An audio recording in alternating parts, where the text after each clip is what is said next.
Jadi mengenai kimia analitik. Ada dua istilah di kimia analitik secara bahasa Inggrisnya, yaitu ada yang disebut dengan chemical analysis dan analytical chemistry.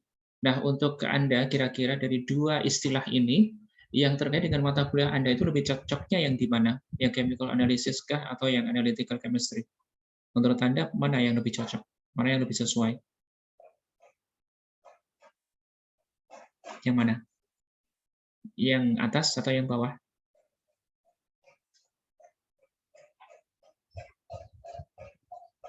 Analytical chemistry.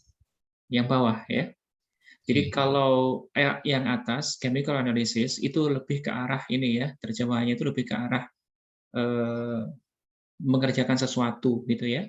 Chemical analysis. Jadi melakukan sesuatu, yaitu analisa kimia gitu. Jadi yang di atas itu adalah melakukan pekerjaan analisa kimia, lebih ke arah situ.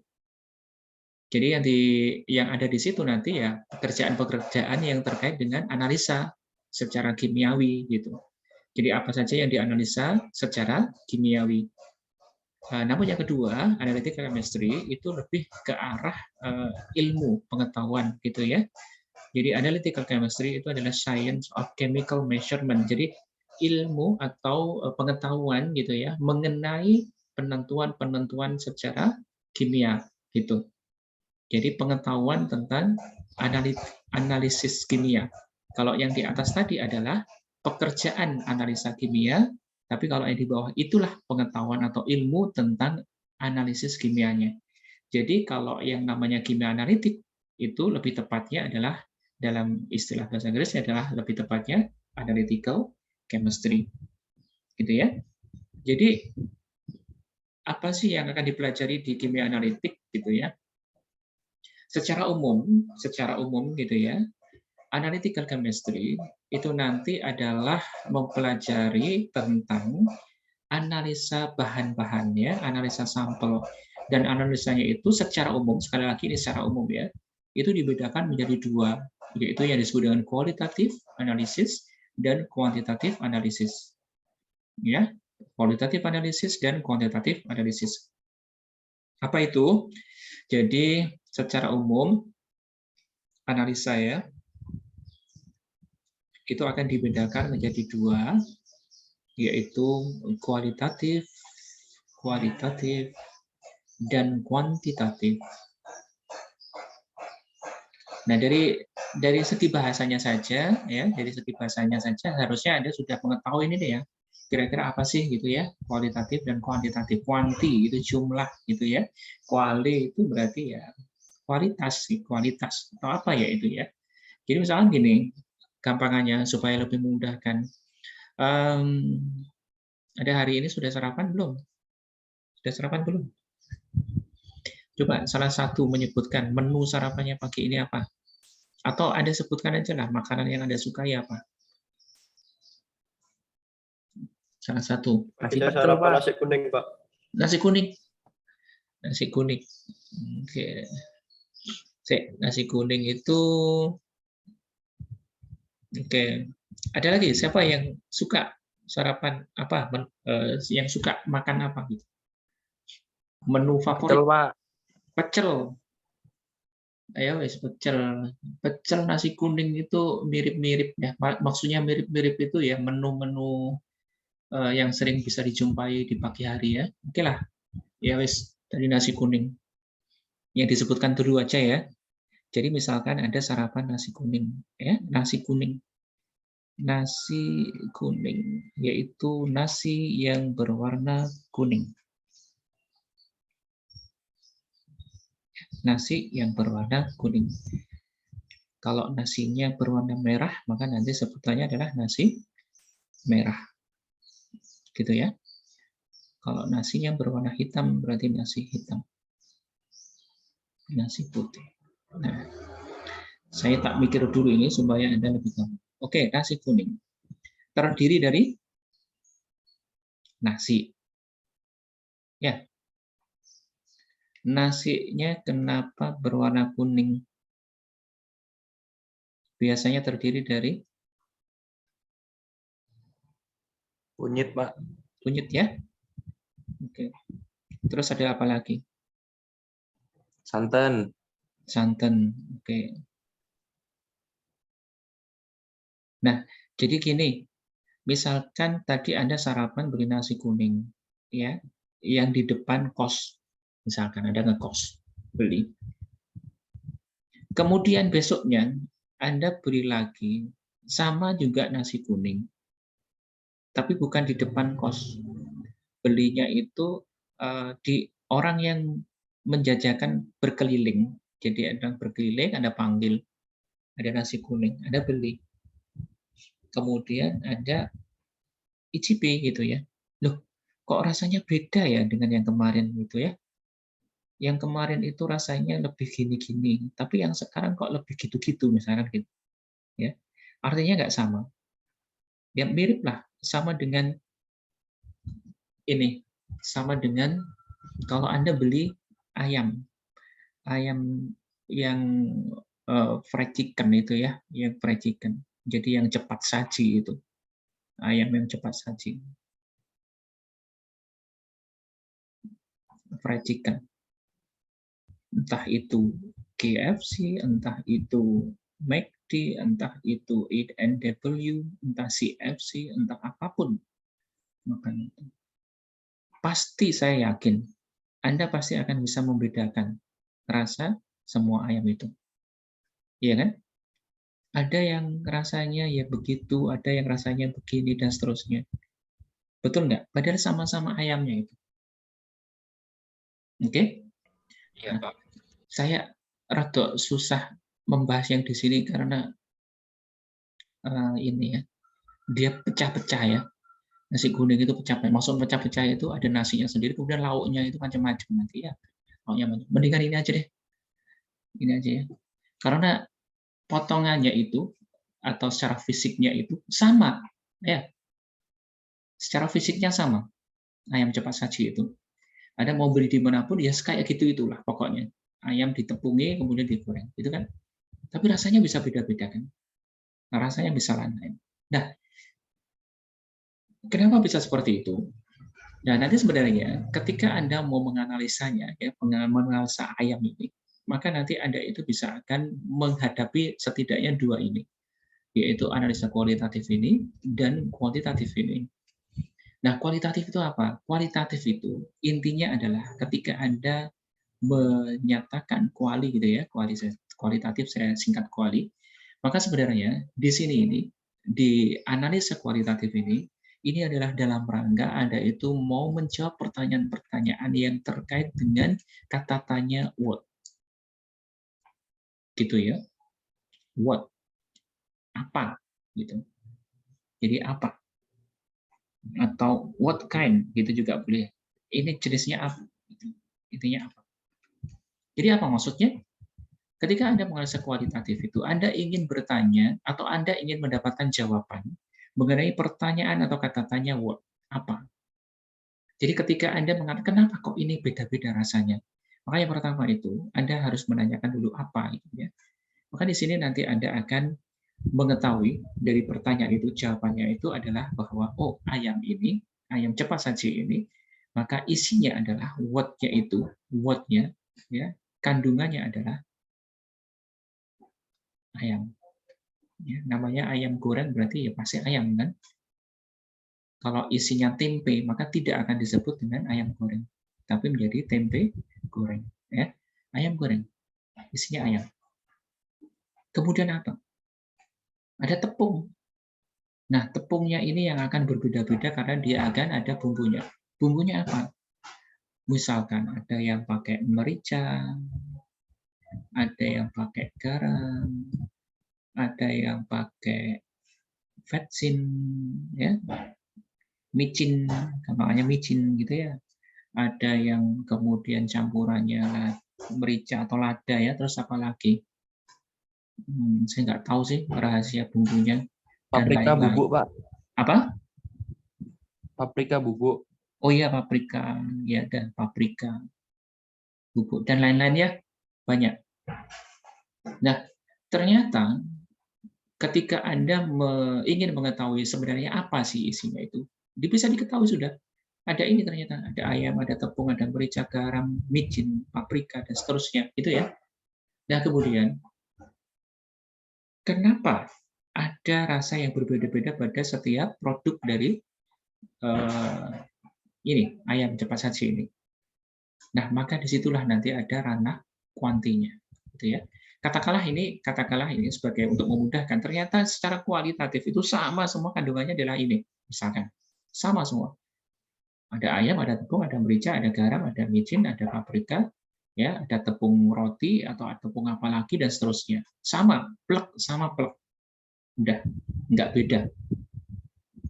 Nah, tapi kenapa bisa rasanya berbeda-beda? Maka ternyata yang membedakan itu adalah secara kuantitatif itu, ya, yaitu apa? Untuk menjawab pertanyaan mengenai kata tanya how much atau seberapa banyak, ya, seberapa banyak. Jadi ternyata untuk produk tertentu, untuk setiap satu potong ayam, ya, misalkan 1 on ayam, itu tepungnya yang di sini, yang di produk ini ternyata tepungnya itu adalah 10 gram, misalkan. Kemudian mericanya itu 1 gram. Kemudian garamnya itu adalah setengah gram. Kemudian micinnya itu ternyata 5 gram. Misalnya, paprikanya 1 gram. Itu di produk satunya. Yang satunya lagi, ternyata ayamnya di sini 10 gram, tepungnya itu sama di sini 1 gram, ini garamnya 0,25 gram misalkan, dan micinnya ini ternyata 7,5 gram, misalnya ya, yang ini setengah gram, dan seterusnya. Nah, perbedaan komposisi itulah yang ternyata bisa menyebabkan terjadinya perbedaan rasa dari setiap menu yang atau setiap produk yang mereka sajikan. Jadi kurang lebih seperti itu yang dimaksud dengan analisa secara kualitatif dan kuantitatif. Sekali lagi, kualitatif itu adalah dalam rangka Anda menjawab pertanyaan mengenai kata tanya what, apa. Jadi isinya apa saja sih? Maka itu adalah ranah kualitatif. Tanpa Anda memperdulikan berapa jumlahnya. Ya, tanpa Anda memperdulikan berapa jumlahnya. Maka itu adalah ranahnya kualitatif.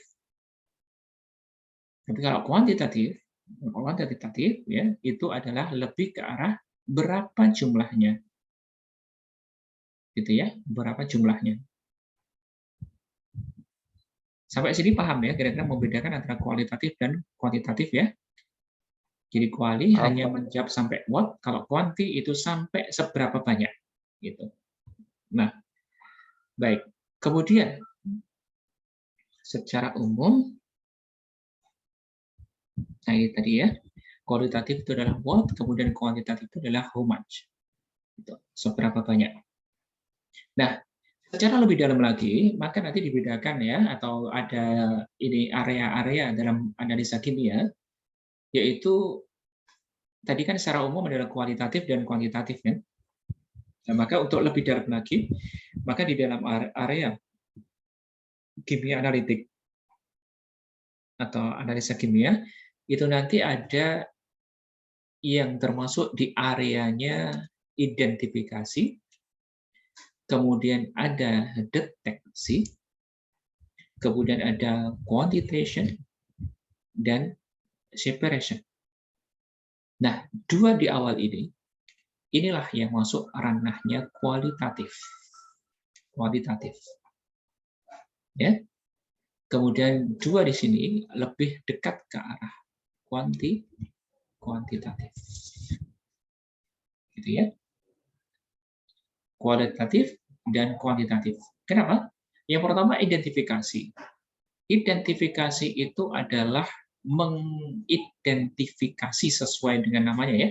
Jadi mengidentifikasi ya, apakah substansi yang ada di dalam satu sampel. Gitu. Jadi begini misalkan, saya contohkan. Anda misalkan mendapatkan barang ya, barang. Barangnya itu berharga. Kenapa jadikan rebutan gitu misalkan. Nah, kemudian Anda juga mendapatkan barang lagi yang serupa, tetapi kok itu nggak terlalu diperebutkan, gitu ya. Jadi ada barang yang serupa tapi tidak terlalu diperebutkan. Nah, secara gampangnya, identifikasi itu adalah dalam rangka Anda mengidentifikasi atau menentukan apa saja sih sebenarnya kandungan di dalam barang yang diperebutkan tersebut, gitu ya. Kira-kira barang ini kenapa sih diperebutkan? Maka identifikasi adalah barang apa saja itu yang ada di situ, atau senyawa apa saja yang ada di situ, gitu ya. Kenapa kok sampai diperebutkan? Lalu bedanya dengan deteksi itu apa? Nah, deteksi itu lebih ke arah Anda sudah menentukan nih, Anda sudah menentukan bahwa ternyata yang menyebabkan itu berharga itu adalah kandungan X, gitu ya. Jadi ternyata barang ini mengandung X. Nah, kemudian deteksi itu adalah Anda ingin mencari sumbernya, gitu. Anda mencari sumbernya. Mencari sumbernya, misalkan sumbernya itu di mana gitu, Anda cari. Nah, Anda ingin mendeteksinya, apakah benar yang berada di sana itu mengandung X, gitu ya. Jadi misalkan begini, Anda mendapatkan cincin, ya, Anda mendapatkan cincin atau mendapatkan perhiasan. Nah, ternyata perhiasan ini itu mahal banget harganya, mahal banget. Jadi di luar perkiraan, jadi di luar harga pasar. Kenapa kok ini mahal banget? Anda lihat itu. Nah, ternyata perhiasan ini mengandung, misalkan ya, mengandung diidentifikasi ini kira-kira apa yang menyebabkan ini mahal banget. Ada satu barang A dan satu barang B. Nah, yang A ini mahal banget. Yang B ini nggak mahal. Padahal penampakannya mirip gitu ya. Secara fisik mirip. Akhirnya Anda harus mengidentifikasi. Diidentifikasi. Nah, identifikasi itu adalah menentukan. Ini itu kira-kira apa aja sih kandungannya. Oh, ternyata di sini itu dia mengandung emas dan mengandung platina, misalkan gitu. Sementara di sini ini mengandung bukan emas, tapi mengandung apa namanya? Kuningan itu apa namanya itu? Ya kuningan gitu ya, misalkan itu bukan emas itu.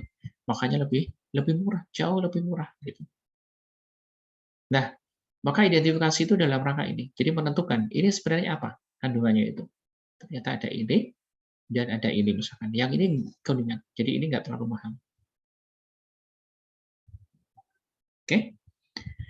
Nah, lalu deteksi itu misalkan, oh Anda sudah tahu ini, oh ini berarti yang paling berharga itu adalah emasnya. Nah, Anda kemudian berusaha mencari sendiri misalkan ya, mencari sendiri di mana sih sumber emas itu gitu ya, yang diperkirakan. Nah, ternyata Anda mempunyai satu lokasi nih, satu lokasi. Ada di sana dalam satu lokasi. Nah, ada lokasinya itu adalah di Y, satunya lagi di Z gitu ya, lokasi. Di Y, lokasinya di Z. Nah, apa yang harus Anda lakukan? Maka yang harus Anda lakukan adalah sebelum Anda mencoba untuk mengambil atau mengeksplorasi emas tersebut, maka yang Anda lakukan adalah mendeteksi apakah di Y ini ada AU-nya enggak? Apakah di Z ini ada AU-nya enggak? Gitu ya. Ada emasnya enggak? Dan kalaupun ada, apakah kandungan atau komposisinya itu cukup banyak sehingga bisa dieksplorasi dan menguntungkan. Oke. Paham ya? Jadi itu adalah deteksi. Dari dua-duanya, identifikasi dan deteksi ini, itu adalah ranahnya kualitatif. Jadi sekali lagi, identifikasi itu adalah menentukan apa saja yang ada di sini, kualitatif juga kan. Dan kalau deteksi itu, Anda sudah menentukan terlebih dahulu bahwa Anda ingin mencari ini. Maka deteksi itu adalah apakah meyakinkan apakah yang di daerah sini itu benar-benar ada ini atau enggak. Kalau ini kan nggak tahu, nggak tahu sama sekali ini apa sih yang menyebabkan berharga, maka dilakukan identifikasi. Oh ternyata ini. Nah kalau yang ini Anda sudah menentukan sasarannya itu adalah ini, lalu ditentukan apakah ini ada nggak tahunya itu. Oke. Nah, kemudian kalau quantitation itu adalah baru kemudian sebelum Anda mengeksplorasi ya emas di sini itu, maka sebelum mengeksplorasi Anda harus menentukan terlebih dahulu berapa banyak, how much. Karena kalau tidak ditentukan nanti akan rugi ya. Misalkan Anda mengeksplorasi ini ternyata dia terlalu sedikit. Biaya yang diperlukan untuk mengeksplorasi itu ternyata jauh lebih besar dibandingkan dengan kandungan AU-nya. Ya, maka sebelum dieksplorasi, maka harus ada pertanyaan terlebih dahulu. Berapa banyak? Nah, baru kemudian langkah berikutnya, jika sudah, oh ternyata cukup banyak jumlahnya dan bisa menguntungkan dengan eksplorasi itu. Maka langkah berikutnya adalah bahwa ingat bahwa AU di sini itu dia tidak murni sendiri berdiri emas gitu tok ya. Tapi biasanya dia itu kalau Anda menggali itu yang mengeksplorasi, maka emas itu dia berada dalam satu kesatuan dengan barang yang lainnya. Misalkan dengan batuan, misalkan dengan pasir dan seterusnya gitu ya. Sehingga AU-nya itu terjebak di dalam satu kesatuan dengan sampel yang lainnya. Maka yang dilakukan adalah setelah Anda berhasil mendapatkan atau menambang ini, maka yang Anda lakukan adalah separation, yaitu memisahkan emas dari keseluruhan benda yang ada di sini.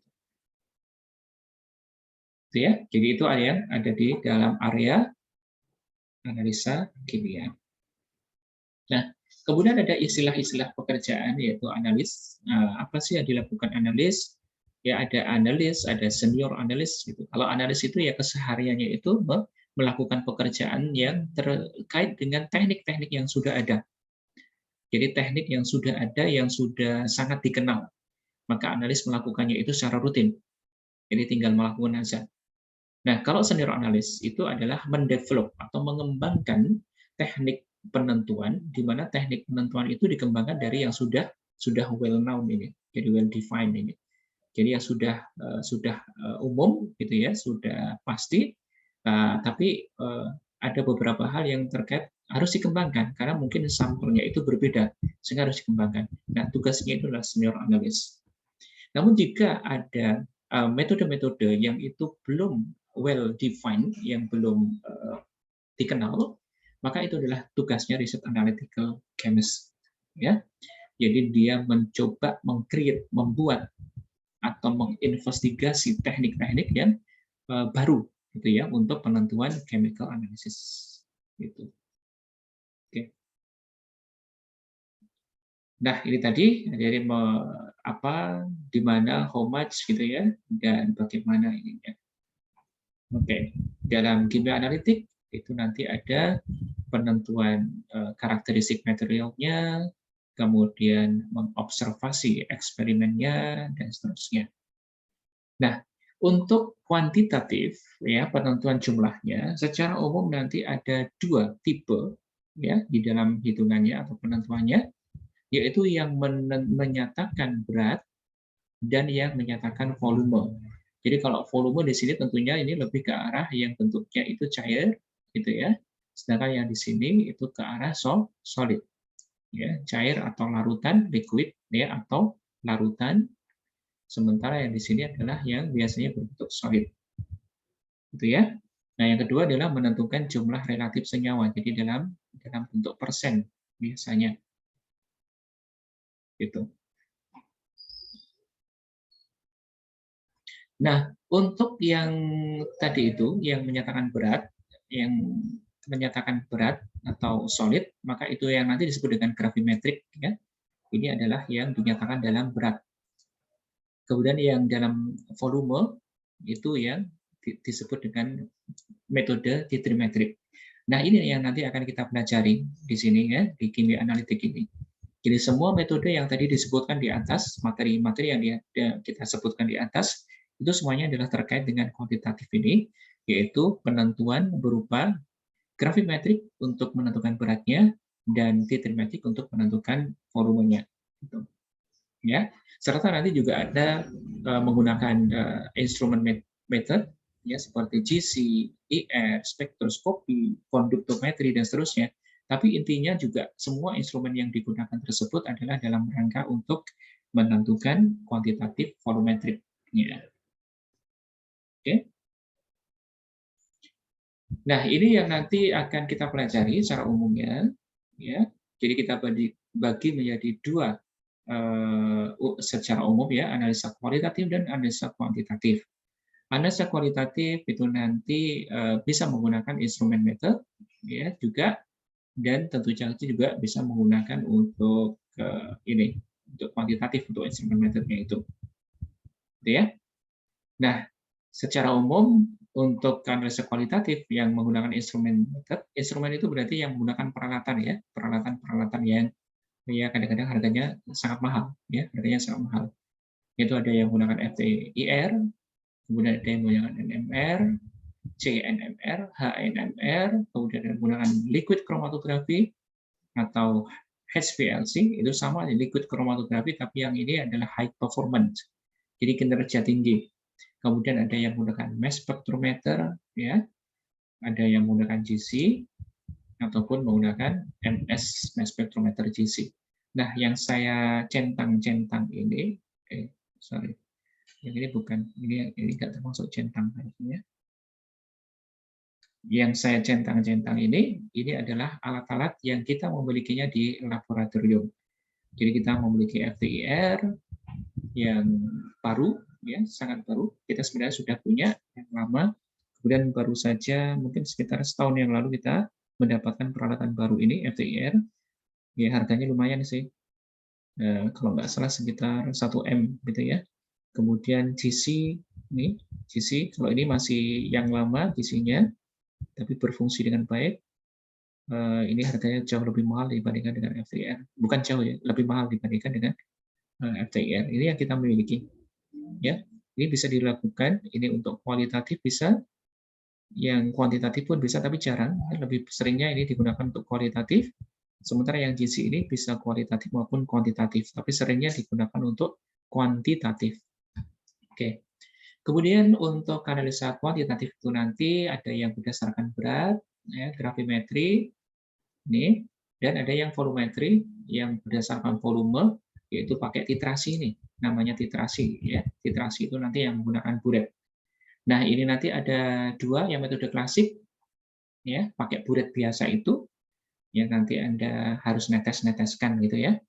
Dan ada yang menggunakan instrumen method. Ini sebenarnya juga pakai buret. Cuma masalahnya nanti untuk menentukan titik akhirnya, ini menggunakan peralatan.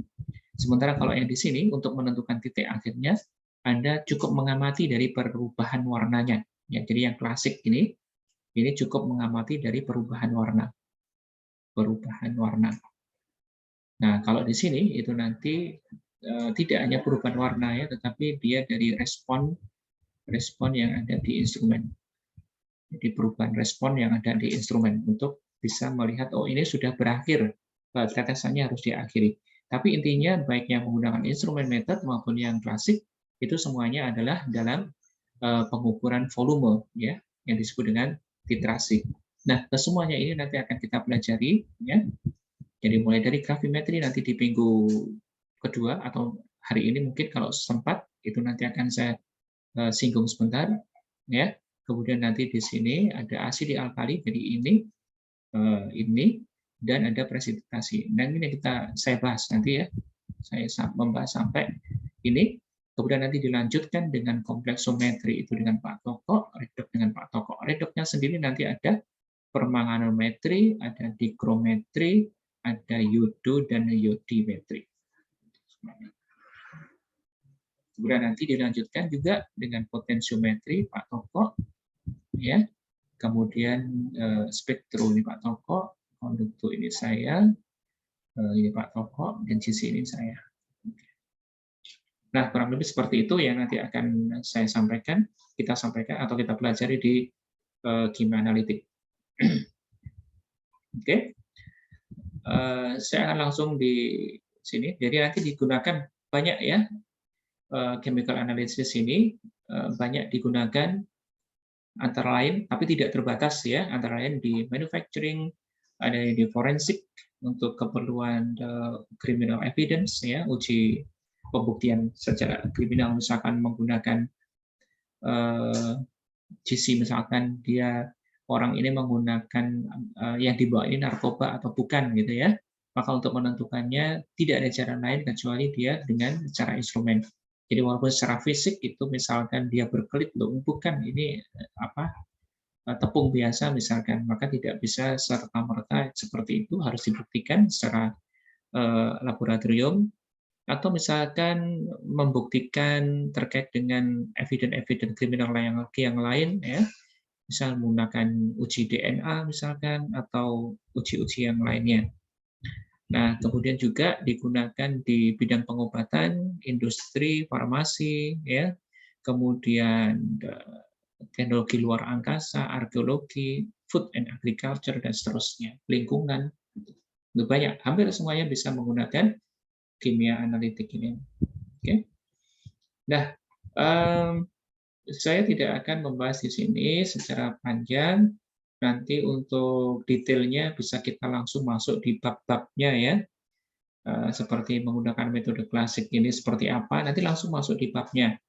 Kalau ACD ya nanti langsung masuk di babnya ACD.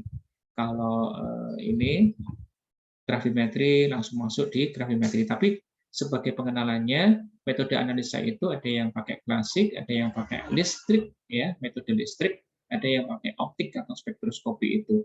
Nah, yang klasik itu ya seperti tadi itu ada titrasi terus melihat perubahan warna gitu ya. Kemudian ada gravimetri mengukur atau menimbang beratnya dan seterusnya. Itu yang klasik. Kemudian juga menggunakan instrumen tapi metode klasik ya seperti itu tadi, pH meter ya, konduktometer dan seterusnya. Lalu ada yang menggunakan teknik-teknik yang lain. Nah, baik, untuk analisa kimia ini nanti pasti harus banyak menghitung ya. Untuk itu saya harus mereview dulu ya, merefresh terlebih dahulu mengenai biasanya penghitungan-penghitungan itu yang sering digunakan itu adalah seperti mol itu ya. Jadi Anda harus mengingat istilah dengan mol ini, kemudian MR, AR gitu ya. Kemudian bilangan Avogadro dan seterusnya. Gitu ya. Dan 1 mol itu sama dengan, dan ini disebut dengan bilangan Avogadro. 6,02 kali 10 pangkat 23. Ya. Kemudian juga konsentrasi larutan. Ya. Konsentrasi larutan itu ada yang disebut dengan molaritas, mol per liter, ya, mol per liter atau milimol per mililiter. Kemudian ada normalitas, yaitu equivalence per liter atau milli equivalent per mililiter. Dan biasanya hubungan antara normalitas dan molaritas itu adalah N sama dengan ekuivalen kali M. Ini ya, di mana ekuivalen itu merujuk pada bisa jumlah elektron atau jumlah H+ atau OH- di dalam senyawa tersebut ketika dia dalam larutan. Jadi kemarin kan sudah kita bahas di organik ya, kalau semuanya asam berdasarkan konsepnya Arrhenius, asam itu adalah senyawa atau zat yang ketika dilarutkan dalam air dia akan melepaskan H+. Nah, jumlah H+-nya berapa yang bisa dilepaskan? Itu biasanya setara dengan ekuivalen ini. Ya, jumlah OH-nya berapa yang bisa dilepaskan? Itu adalah setara dengan ekuivalen. Itu ya. Jadi contohnya NaOH. NaOH itu ketika dalam air berarti dia melepaskan hanya satu OH-. Gitu kan? Berarti untuk kasus ini setiap satu OH- yang dilepaskan maka ekuivalennya sama dengan 1 gitu ya. Ekuivalennya 1. Sehingga kalau kita ditanyakan berapa normalitas dari NaOH jika diketahui molaritasnya, maka dalam kasus ini NaOH ya, normalitasnya akan sama dengan molaritas karena I-nya sama dengan 1.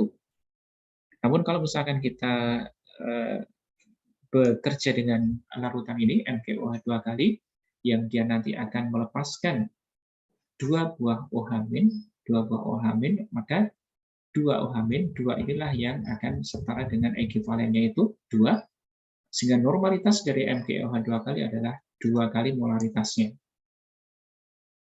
Gitu ya. Sama juga untuk H. H2SO4 berarti normalitasnya adalah 2 kali molaritas karena ekuivalennya adalah 2. Nah, namun juga yang kedua ekuivalen ini ya, Ekivalen ini itu selain jumlah H plus atau H min, ada beberapa yang juga tidak bisa memberikan H plus atau H min kan. Nah, bagaimana untuk mencari ekivalen? Ekivalen ini adalah biasanya adalah disetarakan dengan jumlah elektron yang dilepas atau ditangkap, diperlukan gitu ya, diperlukan dalam setengah reaksi redoksnya, gitu. Jadi misalkan apa? Misalkan ya KMNO4 gitu, KMNO4 atau MNO4 min. Nah, ini ekivalennya berapa? Jadi kalau ditanyakan berapa normalitas KNNO4, normalitasnya berapa? Kalau diketahui M-nya, ini berapa gitu ya. Maka untuk MnO4 ini dia harus diselesaikan terlebih dahulu reaksinya. Jadi MnO4 min itu reaksinya dalam suasana asam dia akan menjadi Mn2+, gitu kan? Maka Anda harus menyelesaikan persamaan reaksi ini. Di sini ada 4O, di sini nggak ada O-nya, ada untuk setiap O itu harus ditambahkan H2O ya. Sebanyak kekurangan O-nya. Jadi ini O-nya kurang 4, maka di sini ditambahkan, di sini O-nya 4, di sini nggak ada, berarti harus tambahkan 4H2O. Gitu ya. Begitu di sini ada 4H2O, maka H-nya di sini kan 8. Di sini nggak ada H-nya. Maka ini harus ditambahkan dengan 8H+. Nah, muatannya bagaimana? Yang di sini min 1 tambah 8, totalnya plus 7.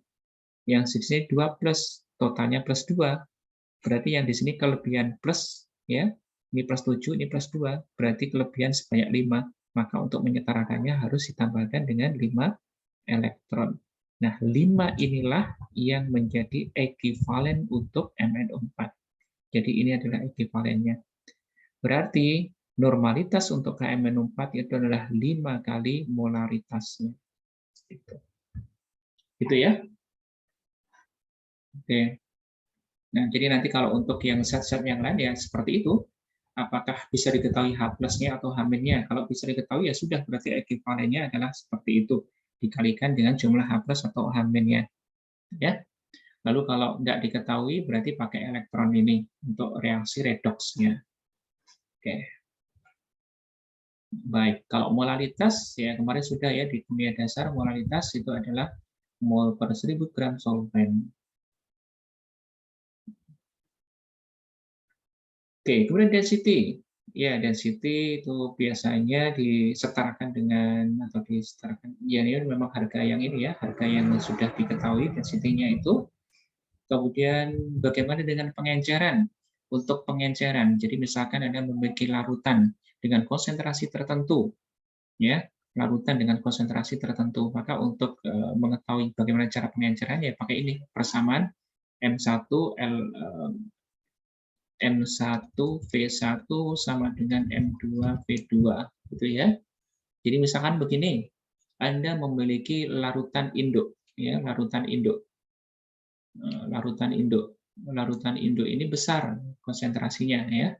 Dia konsentrasinya katakanlah Anda bikin misalkan ya, Anda bikin 2 molar gitu. Cukup besar. Nah, kemudian Anda diminta ya buat dari larutan induk ini ya buat larutan baru dengan konsentrasi misalkan 0,1 molar dengan sebanyak 100 ml. Bagaimana cara membuatnya? Gitu kan? Jadi Anda punya larutan induknya 2 molar. Kemudian Anda diminta untuk membuat dari larutan induk ini 100 ml dengan konsentrasi 0,1 ml. Bagaimana cara buatnya? Maka untuk menyelesaikannya Anda pakai persamaan ini. Ya. Jadi gimana? Ya ini kan M ya. Berarti ini katakanlah Anda buat sebagai M1-nya atau M2-nya ya yang Anda ingin buat. Kemudian V-nya ini kan, ini adalah V2-nya. Nah, lalu berarti yang ini adalah induknya itu Anda pakai sebagai M1-nya. Nah, V1-nya berapa? V1-nya inilah yang nanti Anda cari. Jadi Anda ambil ini seberapa banyak supaya mendapatkan ini gitu ya. Maka caranya adalah pakai persamaan ini, M1 V1, M2 V2. Ya, M1 V1, M2 V2. M1-nya kan ini 2 molar, V1-nya nggak tahu, ini yang mau dicari gitu kan. V1-nya nggak tahu, M2-nya sudah ada di 0,1 dan V2-nya adalah 100 ml. 100 ml kalau dijadikan ya nggak apa-apa lah 100 gitu aja ya, mililiter. 100 ml. Berarti V1-nya berapa? Ini 0,1 kali 100 berarti 10. 10 bagi 2. Betul ya? 10 bagi 2. Betul kan? 10 bagi 2. Berarti berapa? 5, Pak. 5 mili. Nah, berarti gimana? Berarti nanti untuk membuat larutan 0,1 molar sebanyak 100 mili itu, Anda ambil larutan induk ini, jadi larutan induk ambil sebanyak 5 ml. Gitu ya. 5 ml. Ya, berarti ngambilnya pakai apa? Supaya bisa 5 mili, pakai pipet. Pipet apa? Pipet ukur ya. Pipet ukur itu adalah pipet yang memang dia atau pipet volume ya, ada 2, pipet ukur atau pipet volume. Nah, pipet volume itu lebih tepat ya, karena bukan lebih tepat juga sih, sama aja ya. Jadi pipet volume itu bentuknya kurang lebih seperti ini. Ini. Nah, kecil, tapi kecil ya. Nah, ini dia sudah punya volumenya tertentu. Jadi kalau misalkan 5 mili, berarti Anda ambil pipet volume yang kapasitasnya itu memang 5 mili. Jadi pipet volume kapasitas 5 mili. Jadi ukurannya 5 mili segini ini, nanti ada garisnya. Nah, garis inilah yang menunjukkan volumenya itu dari bawah sini sampai sini 5 mili. Ya. Nah, Anda ambil nanti ini pakai apa itu yang bulat warna merah itu, yang bisa digunakan untuk nyedot larutan itu ya. Itu kok lupa saya namanya ini. Ya pokoknya dia dari karet ini digunakan untuk nyedot. Jadi nanti disedot. Jadi jangan nyedotnya pakai mulut, bahaya ya. Kalau ini larutannya larutan yang berbahaya, nanti bisa masuk ke mulut kayak sedotan itu, berbahaya. Jadi pakai ini, ya. Pakai ini. Pakai alat ini sampai di sini. Nah, kemudian dapat 5 mili kan? 5 mili ini kemudian masukkan ke dalam, ini apa namanya, kayak gini nih, labu takar ya, labu takar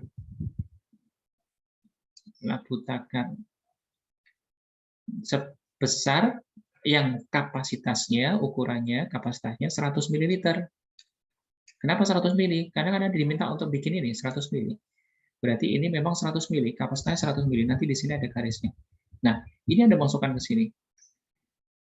Semuanya. Dah, tes masuk kan? So, kemudian nanti Anda masukkan atau tambahkan air atau aquades ya.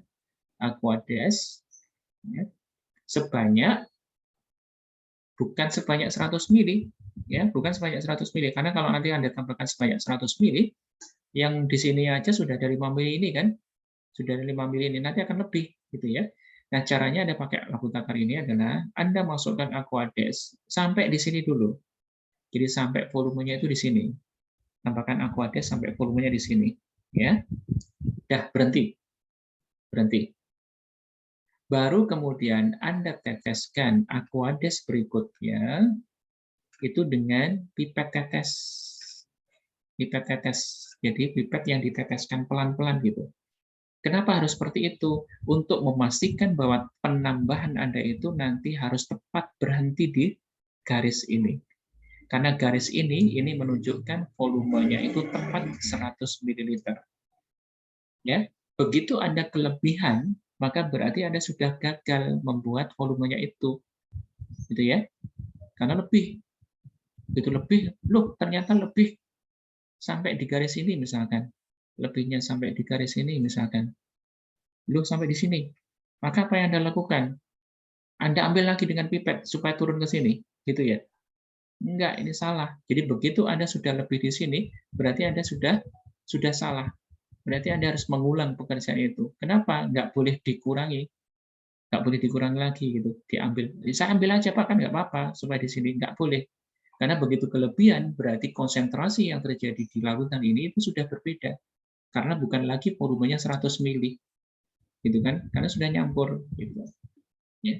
Jadi gitu ya, untuk pengenceran caranya ya. Nanti di praktikum PKA, Anda juga akan melakukan ini, makanya ini saya ajari.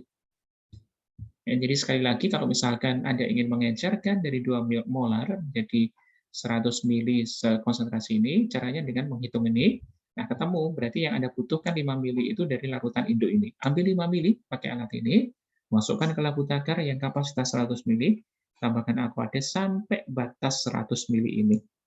Ya, kemudian ditutup, ini ditutup, ada kocok, ya dibalik-balik dikocok gitu, nah akan terekam sempurna, maka nanti Anda sudah mendapatkan 0,1 molar sebanyak ini.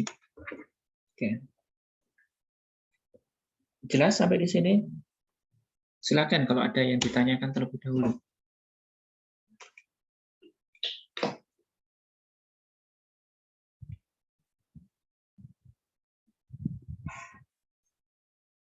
Jika ada pertanyaan, saya lanjutkan ya.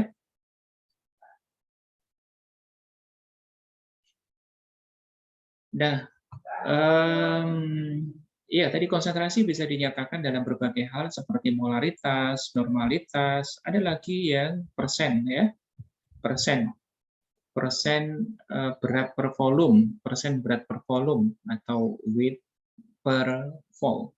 Jadi biasanya persennya itu disingkat seperti ini, W per V. Maksudnya apa? Berarti maksudnya adalah berat per mililiter gitu. Jadi persennya itu nanti di sini gram per volumenya, mililiter misalkan seperti itu ya.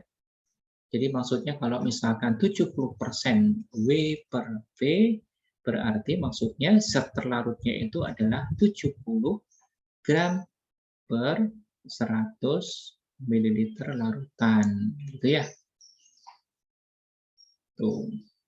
Kalau untuk persen V per V berarti ya volume per volume 100% V per V. Kalau misalkan 70% V per V berarti maksudnya zat terlarutnya nanti 70 ml dalam total 100 ml larutan. Gitu ya. Contohnya, kalau ppm itu adalah part per million. Part per million. Jadi bagian per juta. Per million. Million. Per juta. Jadi satuan lainnya itu bisa dalam mikrogram per mililiter, ya. Jadi ppm ini setara dengan mikrogram per mililiter atau miligram per liter, gitu ya. Miligram per liter itu adalah ppm.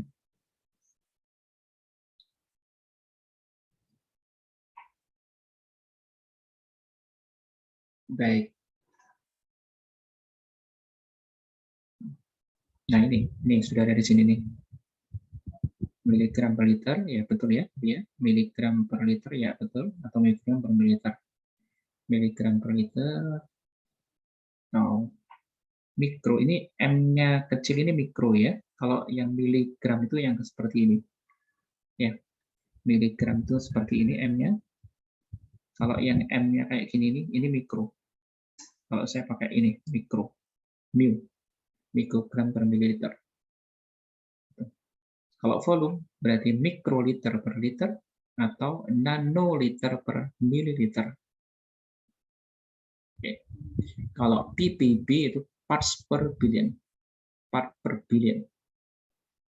Mikrogram per kilo, ini satuan penyetarannya sudah ada di sini ya. Nanti Anda lihat.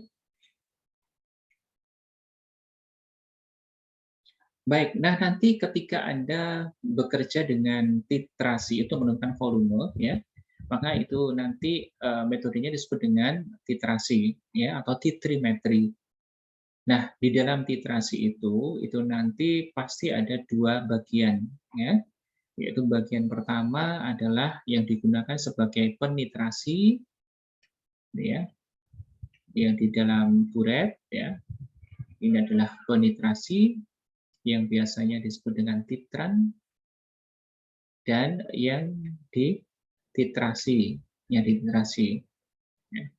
ya biasanya disebut dengan analit atau sampel atau apapun, ya, analit atau sampel, gitu, disebut seperti itu. Nah, di dalam titrasi sendiri yang biasanya diketahui konsentrasinya itulah yang menjadi titran. Ya, jadi yang diketahui konsentrasinya itu adalah titran. Nah, kemudian nanti kapan? Kan Anda harus neteskan ini kan? Anda neteskan ini. Neteskan ini. Tes sampai nanti setara. Nah, nanti ada dua istilah ya ketika Anda menghentikan titrasi itu. Yaitu adalah istilah yang disebut dengan equivalent point dan satunya lagi adalah endpoint. Nah, apa bedanya? Bedanya apa? Endpoint sesuai dengan namanya, end itu adalah akhir. Jadi ini adalah titik akhir. Titik akhir itu adalah pada saat ya Anda harus menghentikan titrasi.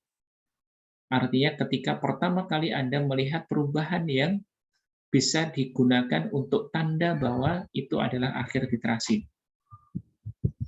Contohnya adalah perubahan warna. Jadi ketika sudah terjadi perubahan warna, begitu Anda teteskan terjadi perubahan warna, maka itulah yang saat yang tepat Anda harus menghentikan reaksi, titrasi, karena itu berarti adalah sudah menemukan endpoint-nya, jadi titik akhir. Namun equivalent point ini, idealnya endpoint ini adalah setara dengan equivalent point, itu idealnya. Jadi Anda mengakhiri titrasi itu pada saat terjadi titik ekuivalen. Namun seringkali kadang-kadang itu tidak terjadi. Tapi yang paling setidaknya adalah mendekati, gitu ya. Equivalent point itu apa? Equivalent point itu adalah ketika terjadi titik ekuivalen atau ketika terjadi milimol mol titran itu sama persis dengan mol analit atau mili ekivalensi titran itu sama dengan ekivalennya si ini analit ya. Jadi ini pada saat terjadi persamaannya bisa Anda gunakan adalah sama seperti itu tadi ya, M1V1 sama dengan M2V2. Jadi pada saat ini terjadi equivalent point itu, maka mol 1 itu sama dengan mol 2 atau ekivalen 1 sama dengan ekivalen 2 ya. Anda bisa menggunakan persamaan yang N1V1 atau M1V1 sama dengan M2V2. Ya. Jadi endpoint idealnya adalah sama dengan equivalent point. Ya, idealnya seperti itu. Nah, sebelum Anda melakukan atau menghitung kadar larutan dari analit, maka kadang-kadang Anda harus melakukan titrasi pertama terlebih dahulu yang tidak ada kaitannya dengan si analitnya. Ya, titrasi yang demikian itu digunakan untuk menstandarisasi titran yang nanti Anda gunakan untuk menentukan kadar dari analit. Kenapa seperti itu? Karena larutan standar itu nanti ada dua, ya. Standar itu adalah digunakan yang diketahui konsentrasinya. Nah, ini yang biasanya digunakan tadi di atas ya untuk menentukan konsentrasi dari analit itu. Nah, masalahnya larutan standar ini nanti ada dua jenis, yaitu yang disebut dengan standar primer dan ada yang disebut dengan standar sekunder. Gitu. Standar primer itu adalah standar atau senyawa-senyawa yang memiliki kestabilan tinggi, gitu ya. Sementara yang sekunder itu kurang stabil. Nah, makanya ketika nanti ternyata titran yang di sini, yang larutan standar yang Anda gunakan untuk menentukan konsentrasi di analitnya itu ternyata adalah jenis sekunder yang kurang stabil, ya. Maka yang pertama Anda lakukan adalah ini harus distandarisasi, harus dititrasi terlebih dahulu dengan larutan primer.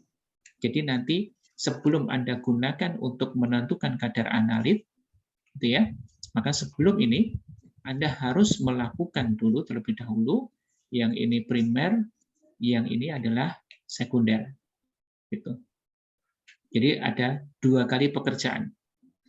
Ya, kalau yang digunakan di sini sekunder untuk menekan analit, maka sebelum di sini, maka yang pertama harus Anda lakukan adalah yang di sini dulu. Anda tentukan di sini sekundernya itu berapa konsentrasi yang pastinya. Kenapa? Sekali lagi bahwa sekunder itu kurang stabil. Jadi ketika nanti Anda simpan, kadang-kadang ini bisa berubah konsentrasinya. Jadi untuk bisa memastikan berapa konsentrasi dari sekunder, maka yang harus Anda lakukan adalah Anda gunakan dulu primer terlebih dahulu. Oke, gitu ya. Ini gambarnya kurang lebih seperti ini. Orang kayak vibes-nya, apalagi lagi corona ini kayak vibes-nya kayak serem. Udah kayak santai. Nah, biasa aja sih. Kamarku.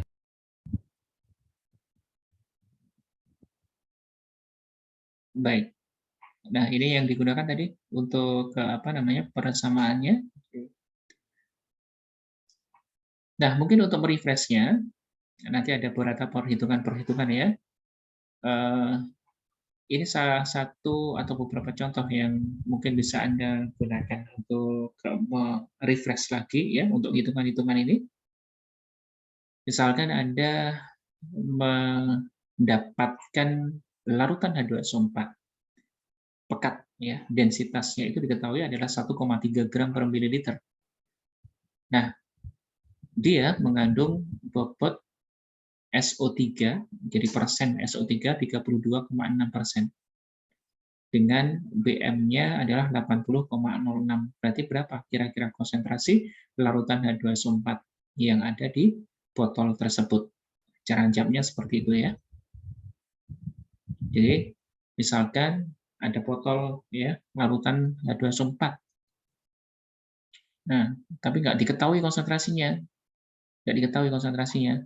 Cuma keterangannya itu di botolnya ini, H2SO4 ini, dia diketahui keterangannya adalah mengandung 32,6% W, ya 36% W per W SO3, misalkan gitu. W per V, W per V SO3. Gitu, seperti itu. Nah, kemudian juga diketahui Anda bisa menghitung berapakah MR dari SO3. Ya, MR-nya adalah 80. Gitu ya, MR-nya 80. Nah, dari sini juga diketahui data Rho-nya itu adalah atau densitasnya 1,3 gram per mili. Kemudian ditanyakan, berapa sih molaritas dari larutan H2SO4 ini? Jadi H2SO4 itu kan SO3 di dalam air ya, SO3 di dalam air. Maka dia akan membentuk H2SO4. Berapakah konsentrasinya? Ya. Nah, berarti konsentrasi itu kan apa? Konsentrasi itu kan mol per liter kan? Jadi Anda cari molnya terlebih dahulu. Ya, cari mol terlebih dahulu.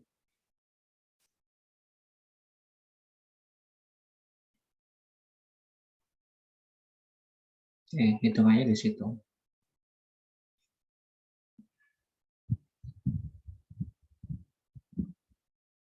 Ya.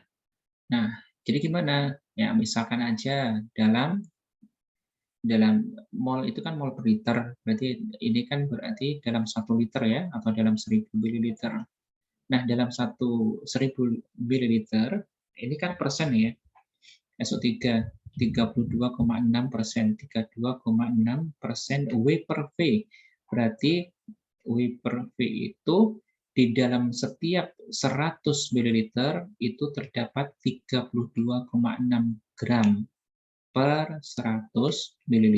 Kan gitu ya? Berarti kalau di dalam 1 liter atau 1000 ml berarti berapa? Kalau 100 ml-nya 32,6, berarti dalam 1 liternya, dalam 1 liter atau dalam 1000 ml, ya tinggal dikalikan dengan 10 kan? Dalam 100 ml sekian, berarti dalam 1000 ml adalah 326 gram SO3. Kan gitu. Ya.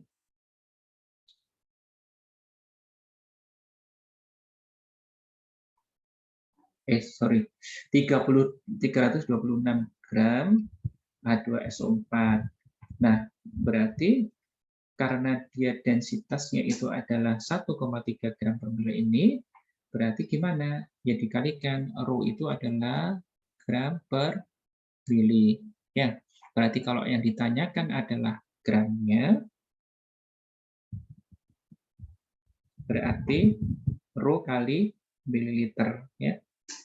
Jadi itu tadi dikalikan dengan rho-nya itu, maka nanti akan ketemu ini 0,3 424 gram ya, dikalikan dengan 1,3 ya, kali dengan 1,3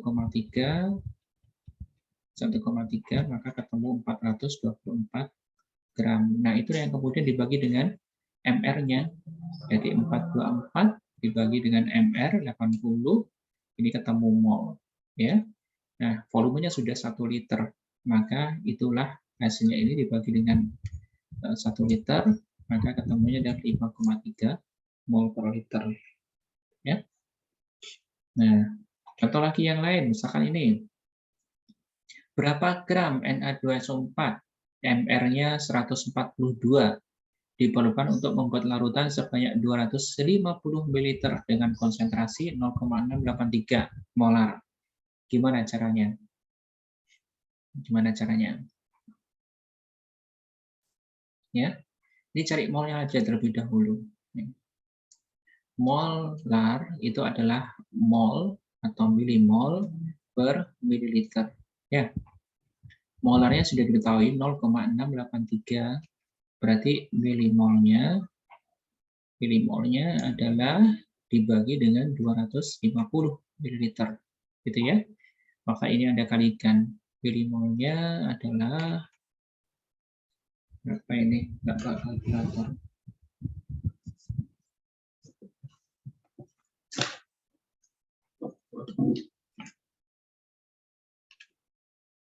0,83 kali 250.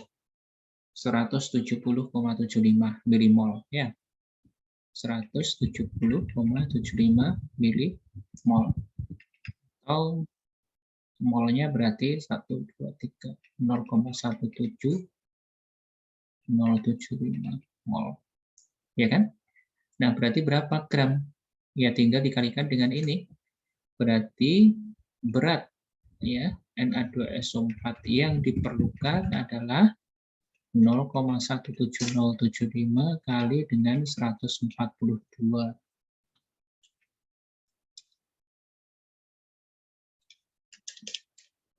24,2 gram, 24,25 gram. Nah, gitu. Jadi caranya gimana? Anda sudah menemukan ini kan, 24,25 gram. Berarti nanti caranya adalah Anda timbang Na2SO4 sebanyak ya, timbang sebanyak 24,25 gram. Sudah ditimbang. Setelah ditimbang, tambahkan dulu dengan sedikit air, katakanlah dengan 150 ya mililiter atau 100 mililiter air Aquades, tambahkan ke sini yang ada 2425 gram ini tadi di sini ya sudah. Kemudian Anda aduk sampai larut semuanya. Nah, setelah larut dia ambil labu takar yang kapasitasnya 250 ml. Tuang ke sini. Tuang semuanya ke sini. Tuang ya. Kemudian ini kan ada batasnya kan? Tambahkan Aquades lagi, Aquades sampai di sini. Sampai di sini. Tadi kayak hati sampai sini. Setelah itu dari sini ke sini itu tambahkan dengan pipet tetes ya sampai batas ini. Kemudian tutup, aduk ya, kocok-kocok. Maka Anda akan mendapatkan larutan Na2SO4 0,683 molar sebanyak 250 ml. Paham ya? Oke. Ini ya tadi sudah N sama dengan E kali M. Ya. Ini sama ya? Sama ya? Na2CO3 hanya tadi itu masalahnya di sini pakai normalitas gitu ya. Tapi sebelum bisa menghitung molnya, berarti Anda pakai ini dulu, normalitasnya itu jadikan molar terlebih dahulu. Gitu ya. Jadi sama seperti tadi. Iya, silakan, Nicholas. Pak, mau izin tanya Pak. Mm-mm. Yang di di slide 35 Pak. Aku masih kayak kurang paham gitu.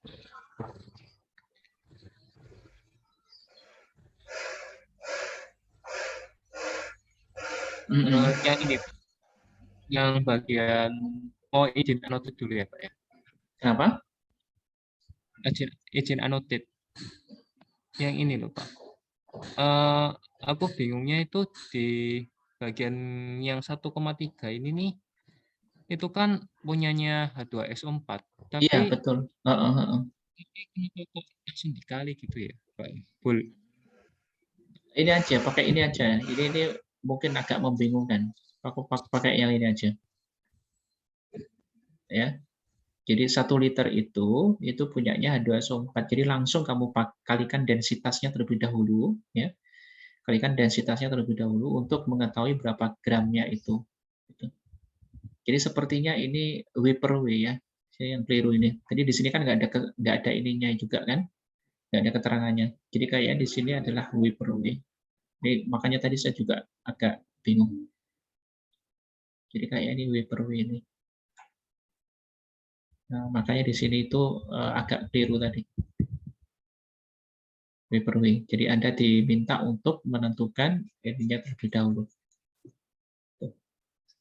Ini aja daripada nanti membingungkan ya. Jadi Anda pakai densitasnya terlebih dahulu supaya nanti Anda tahu berapa SO3-nya. Ya, langsung dikalikan densitasnya.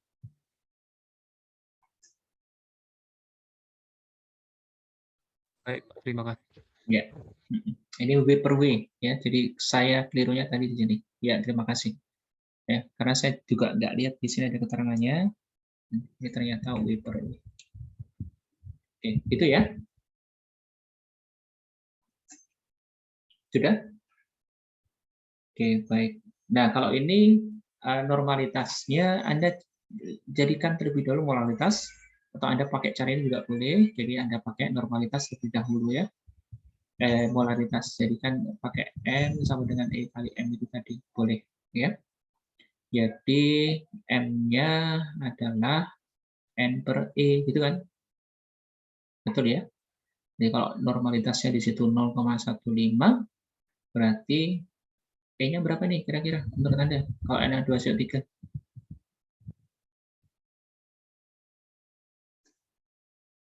Berapa?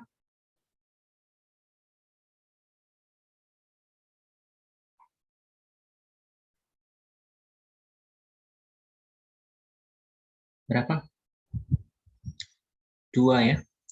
2 ya. Dari mana tahu 2-nya? Ini gampangnya begitu. Ya, gampangnya ini.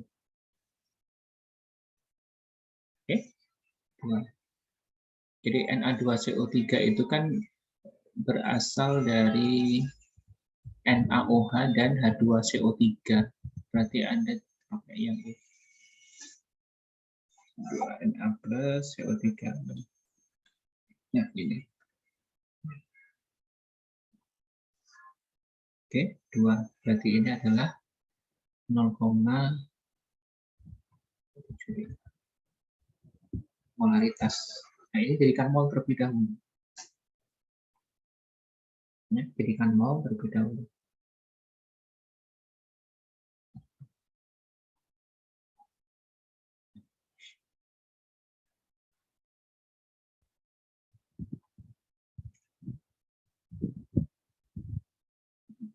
M sama dengan mol per liter ya, atau milimol per mililiter. Mol mililiternya ini berarti molnya molaritasnya 0,075 kali dengan liternya 0,25. Betul gini ya? 250, 0,25.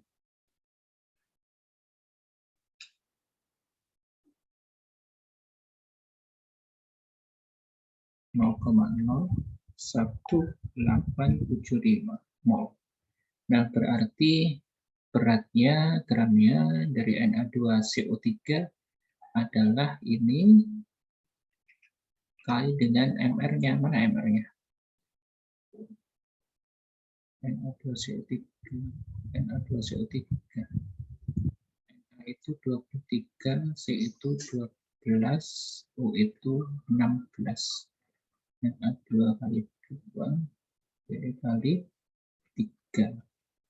Berarti ini 46, 12, ini 8. 8, 2, 10, 16, 81, 45, 106. 106. 106.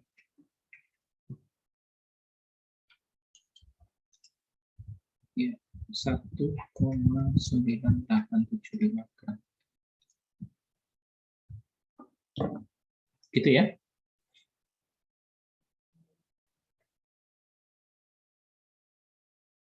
Ada yang tanyakan?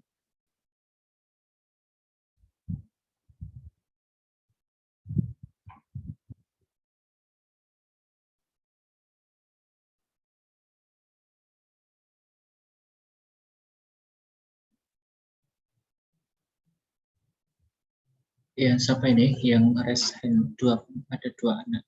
Nggak kelihatan dari saya. Siapa? Oh, ya, saya Pak. Heeh. Yang slide sebelumnya itu Pak, Nih, itu yang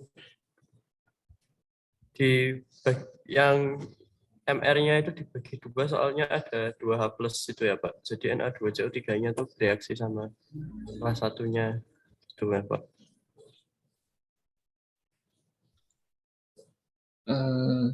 gimana maksudnya?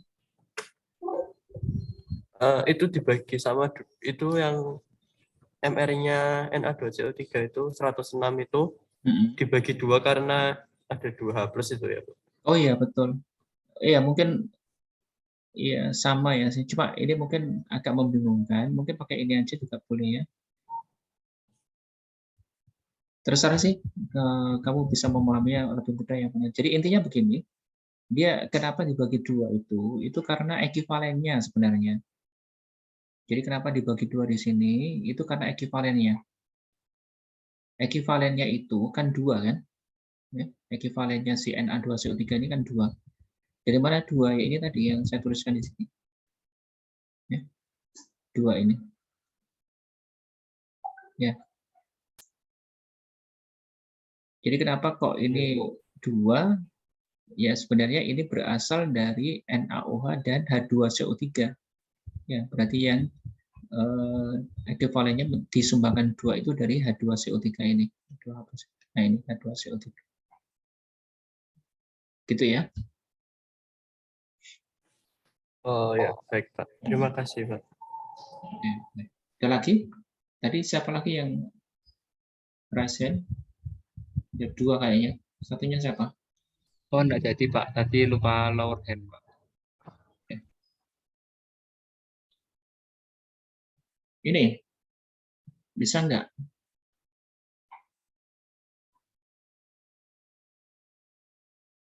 Atau ini jadikan ini aja ya. Ini jadikan nilai tugas saja gimana? Tapi harus sekarang kumpulkannya. Ya. Jadikan nilai tugas tapi harus mengumpulkan sekarang.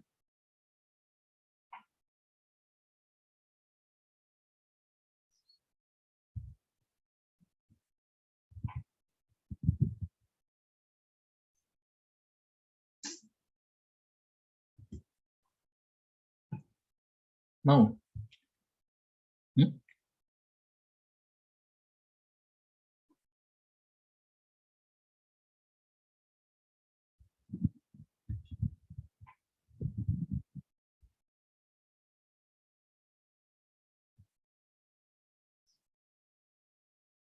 Atau tugas ngumpulkannya nanti? Gimana?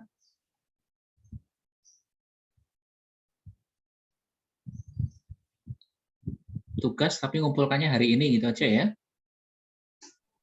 Ngumpulkannya harus hari ini. Sampai jam berapa? Jam 6 sore gitu ya?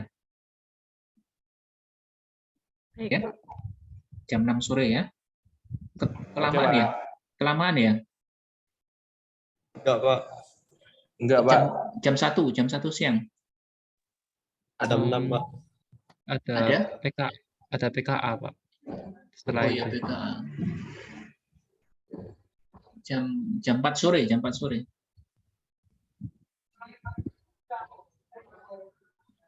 Ya, jam 4 sore ya.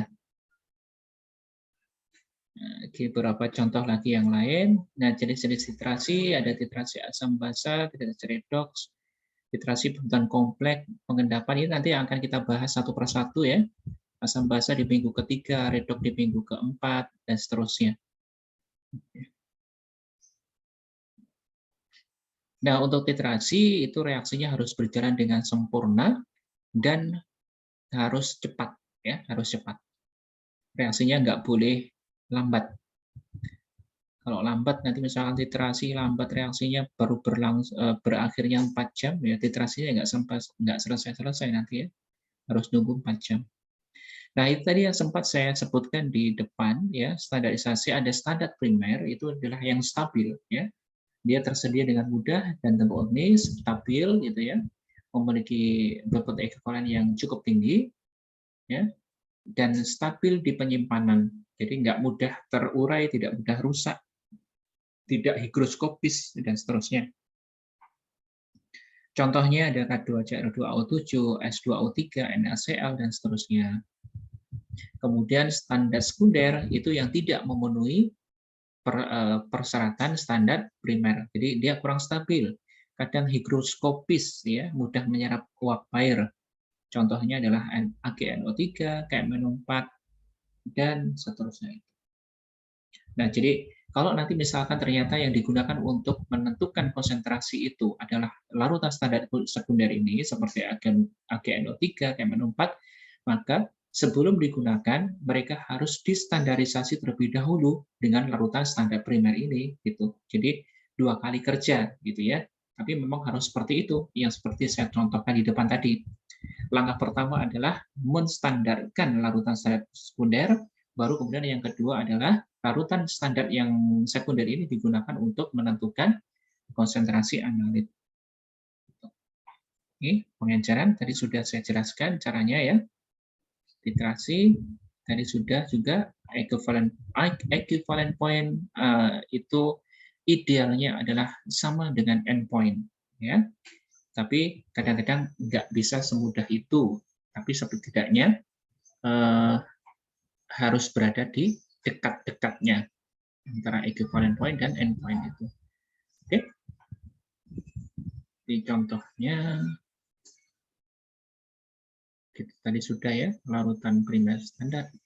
Ini lebih contohnya lebih banyak lagi yang primary dan secondary.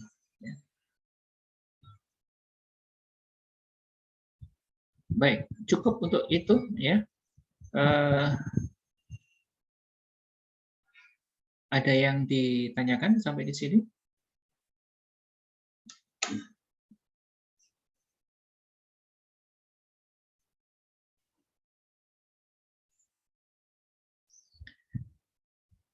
Jika tidak, saya akan lanjutkan terlebih dahulu ya dengan ini. Jadi memang saya sengaja untuk agak ini ya, agak langsung banyak pertemuannya dengan harapan nanti kalau misalkan sudah offline kita tidak terlalu lama untuk offline-nya ya. Jadi tidak terlalu lama. Jadi pengennya nanti sudah cukup dengan entah itu latihan soal atau apa gitu ya.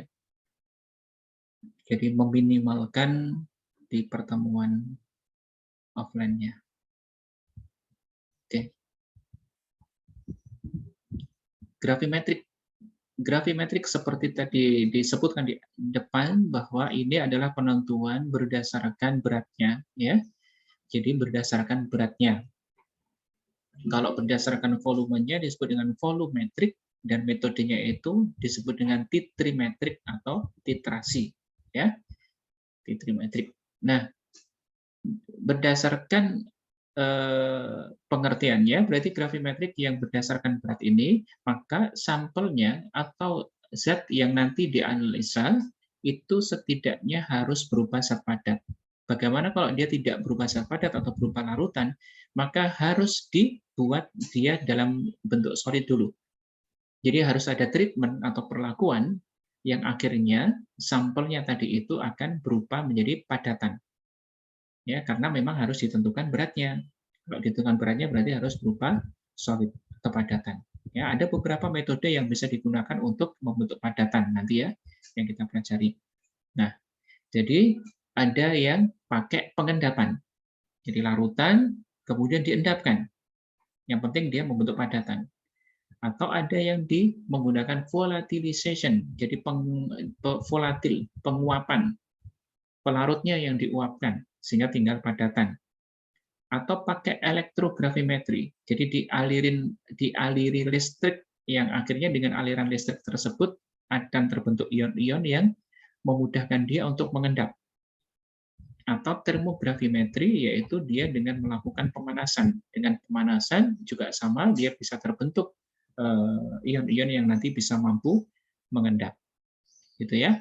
Jadi setidaknya itu, kalau precipitation itu ditambahkan dengan bahan lain atau ditambahkan dengan reaktan, sehingga nanti akan terjadi reaksi antara ion yang ada di larutan dengan ion yang ditambahkan, dan reaksinya itu akan menjadi bentuk endapan. Oke.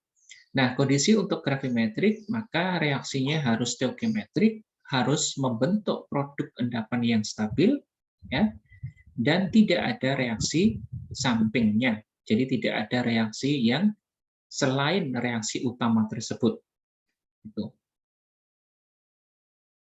Nah, kemudian di dalam analisa gravimetri yang harus diukur adalah masanya atau perubahan massa. Nah, ada dua nanti, yaitu secara langsung. Jadi maksud dengan secara langsung adalah mengukur massa analit yang dimaksud itu atau objeknya sendiri yang akan ditimbang.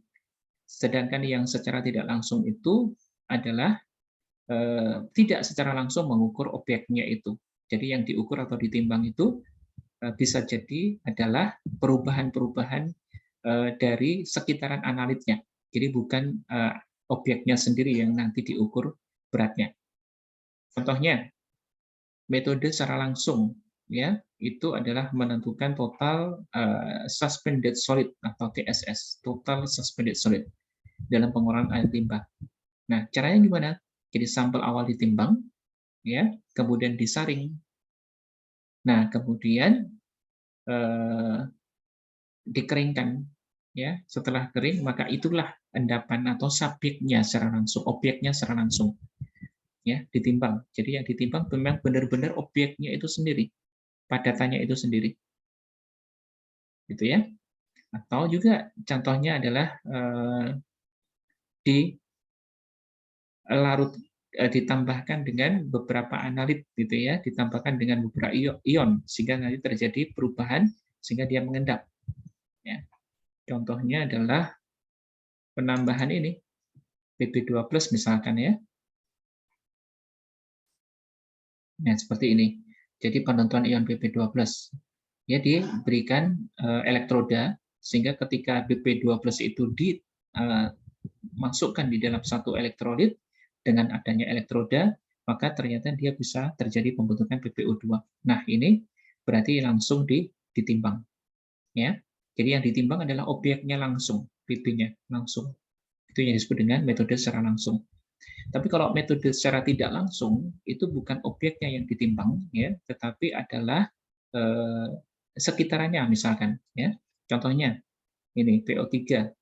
Dia direduksi terlebih dahulu, mereduksi Hg2+, ya, menjadi ion ini yang kemudian menjadi ini. Ya. Kemudian Ini ditimbang, ya, ditimbang. Setelah ditimbang nanti digunakan untuk menentukan beratnya ini, ya, menentukan beratnya ini, gitu ya. Jadi yang ditimbang bukan post-speed-nya, tetapi padatan yang lain, hasil reaksi antara post-speed dengan H-12. Paham ya? Kalau yang tadi kan ya sudah objeknya langsung, PB ya PB-nya yang ditimbang. Kalau ini bukan. Yang ditimbang adalah zat yang lainnya, tetapi dari zat yang lainnya itu bisa ditentukan untuk mengetahui berapa beratnya ini dengan cara stoichiometrik. Gitu. Ya. Contoh lagi yang lain adalah kandungan air pada bahan makanan. Jadi bukan airnya yang ditimbang, ya, tetapi bahan makanannya itu yang ditimbang. Nanti selisih beratnya itulah yang digunakan untuk menentukan berapa beratnya air. Jadi nggak langsung airnya yang ditimbang, tetapi justru bahan makanannya yang ditimbang. Nanti selisih antara awal dan akhir itulah beratnya air. Gitu ya. Nah, itu tadi sudah di depan sudah saya sempat singgung sedikit, yaitu tipe atau beberapa jenis metode gravimetri. Yang pertama adalah presipitasi, yaitu dengan pengendapan, reaksi pengendapan ditambahkan dengan reagen atau reaksi yang akhirnya membentuk endapan. Ya, contohnya penentuan CL. CL ini akan lebih mudah ditentukan dengan penimbangan, yaitu dengan cara dia diendapkan. Cara pengendapannya gimana? Dengan presipitasi, yaitu ditambahkan dengan Ag+. Ketika ditambahkan dengan Ag+, maka dia nanti akan mengendap menjadi AgCl. Jadi ini presipitasi. Kalau elektrogravimetri, yaitu dia ditambahkan atau dialiri dengan listrik, gitu ya, atau dengan tadi elektrolit, gitu ya, elektrolit dan elektroda, maka nanti dengan adanya aliran listrik tersebut di elektrodanya akan terbentuk deposit atau pengendapan dari senyawa-senyawa yang dituju. Jadi seperti Pp2+ ini terjadi endapan atau deposit di ke elektroda PT. Jadi nanti pertamanya itu elektrodanya misalkan normalnya begini, begitu nanti dicelupkan di dalam elektrolit, maka nanti Pp2+-nya ya itu akan menempel di sini untuk membentuk PbO2. Jadi PbO2-nya menempel di sini begini. Nah, itu membentuk deposit di sini. Nah, deposit inilah yang nanti dibersihkan, dikerik gitu ya, untuk kemudian ditimbang. Oke. Kemudian volatilisasi tadi sudah sempat saya sebutkan sepintas, yaitu dengan menguapkan spesies atau zat-zat yang mudah teruapkan. Ya. Baik secara langsung atau tidak langsung. Jadi kalau misalkan ternyata yang menguap itu adalah objeknya, berarti nanti yang ditimbang adalah selain objeknya. Terus berapa objeknya atau zat yang dituju, ya tinggal dikurangkan antara awal dan akhirnya, itu kalau tidak langsung. Tapi kalau langsung ya berarti yang diuapkan justru yang selain dari objeknya itu. Oke? Nah, kalau yang gravimetri partikulat yaitu dipisahkan. Jadi nanti dipisahkan terlebih dahulu, baru kemudian yang endapannya itu ditimbang.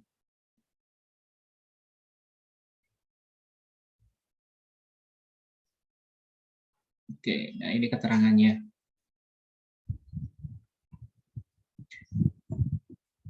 Oke, nanti Anda akan ketemu dengan reaksi AgCl ini ketika di argentometri ya, di precipitating agent nanti akan diulangi lagi. Tapi yang kita bahas di gravimetri ini adalah secara keseluruhan selain dari ini, ya, selain dari metode yang argentometri ini. Nah, secara umum di dalam gravimetri itu step yang dilakukan ada sekitar 9 ini ya. Kelihatannya banyak stepnya, tapi sebenarnya kalau dilakukan sih bisa cepat ya, tergantung dari sampelnya seperti apa. Oke. Nah, apa yang dilakukan? Yang pertama adalah harus dikeringkan terlebih dahulu. Jadi sampelnya dikeringkan. Ya, sampel ya misalkan Anda memiliki sampel itu, dan kemudian Anda ingin menimbang menimbang satu zat tertentu yang diinginkan, misalkan yang di sini, tapi dia tercampur dalam sampel itu. Maka yang Anda lakukan adalah pertama mengeringkan dulu terlebih dahulu, sampel secara keseluruhan ini dikeringkan. Kemudian dipreparasi, yaitu dia dimasukkan di dalam larutan, dalam satu pelarut gitu ya. Jadi keseluruhannya ini ada masukkan. misalkan dimasukkan dalam satu pelarut. Nah, ketika dimasukkan ke sini, maka ini nanti ada dua kemungkinan. Ya, kemudian yang pertama, dia larut semuanya, atau kemudian yang kedua, dia hanya larut yang ini saja, atau justru yang larut ini saja. Ya, jadi ada tiga kemungkinan berarti ya. Kemungkinan dia larut semuanya, kemungkinan yang larut hanya ini saja di luar sampelnya, atau justru yang larut adalah hanya zatnya ini saja, yang ini enggak. Nah, kalau misalkan salah satu yang larut ini, maka relatif lebih mudah karena tinggal Anda melakukan penyaringan, kemudian pengeringan, dan beres. Tapi kalau misalkan ternyata ini semuanya larut, gitu ya, semuanya larut, ya nggak apa-apa, semuanya larut. Ya, misalkan ini semuanya larut, maka langkah yang berikutnya itu adalah dengan presipitasi, yaitu menambahkan suatu bereaksi atau reagen tertentu yang bisa membentuk endapan dengan zat dituju, dengan objek itu ya, dengan yang merah ini, dengan objek ini. Jadi ada tambahkan zat tertentu, reagen tertentu yang menyebabkan reaksi antara reagen dengan objek gitu ya, sehingga akan terbentuk suatu solid, produk solid. Nah, produk solidnya itu bukan langsung objeknya sendiri, tapi objek dalam bentuk lain, tapi yang pasti dia solid, gitu ya. Kemudian yang keempat, digestion. Digestion itu ya kalau dalam bahasa lainnya itu kan digestion itu pencernaan gitu ya. Jadi maksudnya dicerna itu ya ini terjadi pencernaan di situ. Ada proses dia bereaksi dan seterusnya gitu ya. Kemudian baru yang kelima adalah filtrasi. Jadi padatan ini tadi yang sudah mengandung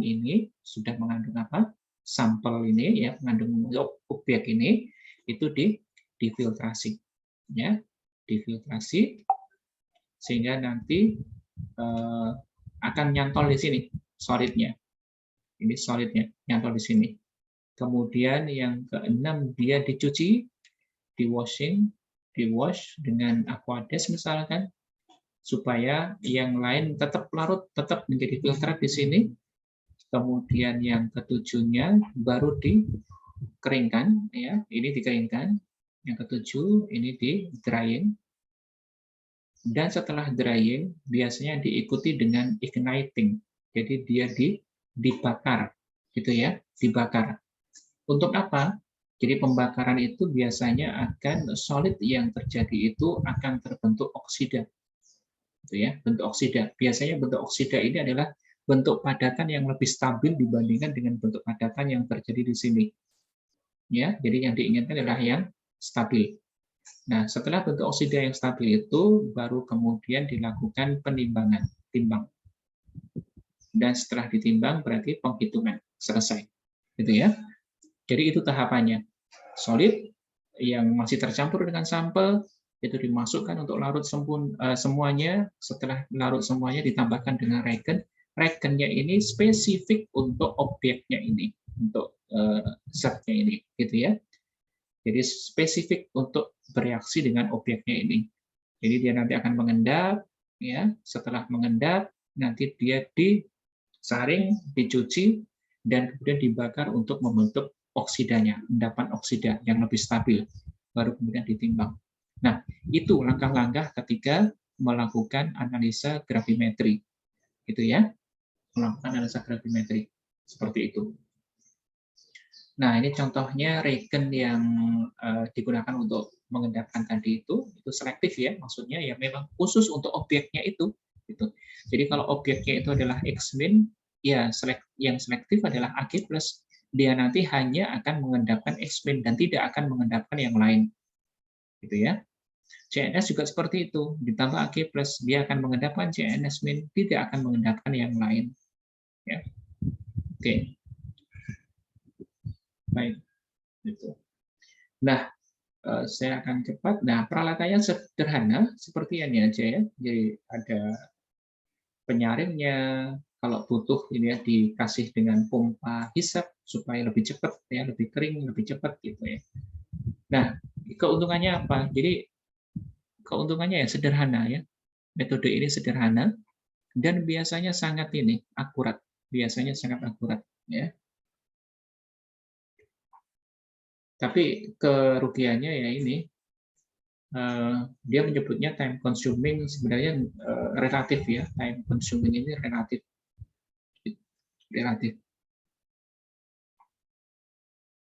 Dan harus dilakukan yang kadang-kadang ada co-precipitation ini.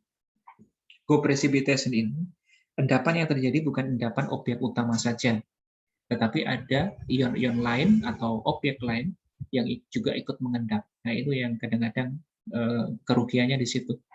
Yang ada objek lain yang juga ikut mengendap.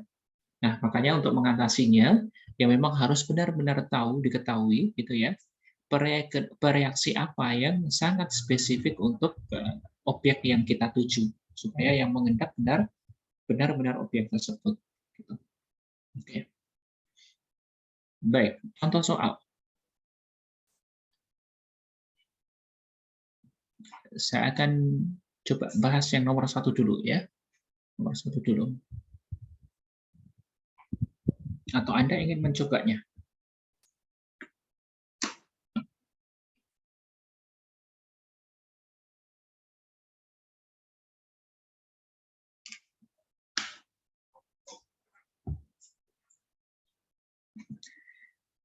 Oke, saya bahas ya. Nomor 1. Suatu sampel mengandung senyawa besi karbonat. Oke, jadi FeCO3 ini adalah objeknya yang ingin Anda lakukan analisa dengan gravimetri. Gitu ya. Nah, tapi dia dalam sampel. Jadi ada satu sampel ya.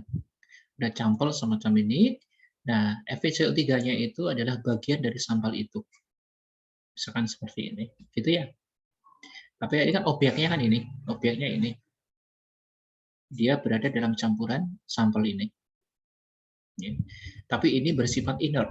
Inert itu artinya berarti ketika nanti Anda tambah dengan reaksi tertentu, dia nggak akan bereaksi. Yang bereaksi hanya ini. Tuh, ini akan lebih mudah, gitu ya. Karena berarti nanti spesifik dia akan bereaksi dengan ini. Oke. Nah, kemudian dia dilarutkan ke dalam aqueous. Oke, dia dilarutkan dalam aqueous. Larut aqueous. Nah, ini saya pakai gambar ini untuk memudahkan aja ya. Jadi nanti Anda ketika ada soal seperti ini nggak usah gambar kayak gini, nggak apa-apa. Dia larutkan dalam aqueous sehingga larut semua. Ya, larut semua. Larut semua.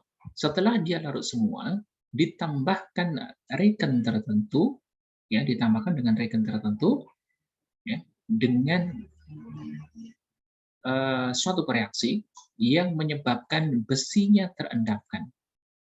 Jadi ditambahkan dengan regen tertentu yang menyebabkan besinya terendapkan. Jadi kalau tadi kan besinya bercampur dengan CO3 kan, maka dia terbentuk Fe saja. Gitu. Nah, endapannya Fe ini kemudian disaring. Ya, Fe-nya kemudian disaring. Fe-nya disaring. Nah, setelah disaring, dia dibakar. Disaring, dapat kan? Maka Fe-nya ini kemudian dibakar. Ignite. Ya, dibakar. Nah, ketika dibakar, maka akan terbentuk Fe2O3. Gitu ya. Yang ditanyakan adalah berapa besi karbonat. Oke. Jadi diawali dengan objeknya di sini adalah FeCO3, kemudian dilarutkan keseluruhannya larut, ditambahkan aqueous, ditambahkan reagen yang menyebabkan nanti dia terbentuk Fe. Setelah terbentuk Fe, dibakar dia terbentuk Fe2O3. Jadi urutannya adalah dari Fe, CO3, Fe, kemudian Fe2O3. Urutannya seperti ini. Nah, fokuskan hanya pada Fe-nya, gitu ya. Karena nanti yang ditanyakan kan FeCO3 yang dia mengandung Fe. Jadi fokuskan saja pada Fe-nya. Perhatikan di sini Fe-nya dia hanya 1, di sini Fe-nya dia 1, kemudian Fe-nya di sini 2. Gitu ya. Jadi secara stoichiometrik berarti perbandingannya di sini adalah koefisiennya 2, 2, 1. Betul nggak? Jadi Anda nggak perlu reaksi secara lengkapnya, secara komplitnya, tapi cukup Anda lakukan ini, FeCO3, Fe2O3. Betul kan? Berarti supaya dia setara, di sini Fe-nya 2 kan? Maka di sini Fe-nya ini masih 1, supaya setara berarti di koefisiennya harus Anda tambah dengan 2. Betul kan? Ini juga Fe-nya 1, supaya setara, Fe-nya di sini, ini kan 2, tambah dengan 2. Jadi, setiap satu molekul Fe2O3 itu dihasilkan dari 2 Fe. Setiap 2 Fe dihasilkan dari 2 FeCO3. Ya, tidak perlu diperdulikan yang belakangnya ini. Fokus pada Fe-nya. Paham ya? Nah, di sini Fe2O3-nya ternyata diketahui dia beratnya adalah 1 gram, hasil penimbangan. Hasil dari gravimetrinya 1 gram. Oke? Berarti yang ditanyakan adalah berapa ini? Cara yang paling gampang adalah Anda mencari molnya terlebih dahulu. Jadi perbandingan mol. Molnya Fe2O3 berarti adalah 1 dibagi dengan, jadi molnya berapa ini? 1 dibagi dengan Fe berapa ya? Fe 56. Oke, Fe 56 kasih, kemudian O-nya 16. Fe2O3 berarti ini 56 kali 2, ini kali 3 berapa? 160. Totalnya 160. Berapa? Ini. Betul ya? Iya, Pak. Oke, berarti Iya, Pak. 1/160. Gitu ya? Berarti di sini berapa molnya? Molnya Fe2O3 berapa? Koefisiennya di 2, ini 1. Berarti molnya adalah 2 kali 1/80. Ya, 1/80. 80 atau 60? 160. Oh, iya Pak. Maksud saya itunya 1/80. Oh, 1/80. Ini molnya Fe2CO3. Berarti gramnya Fe2CO3 yang ditanyakan kan? FeCO3 adalah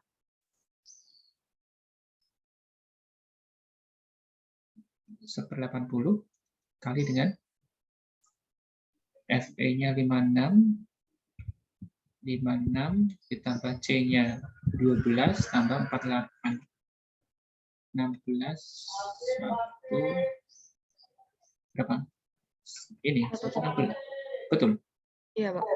116. Berarti berapa? 1,45 gram. 1,45 gram.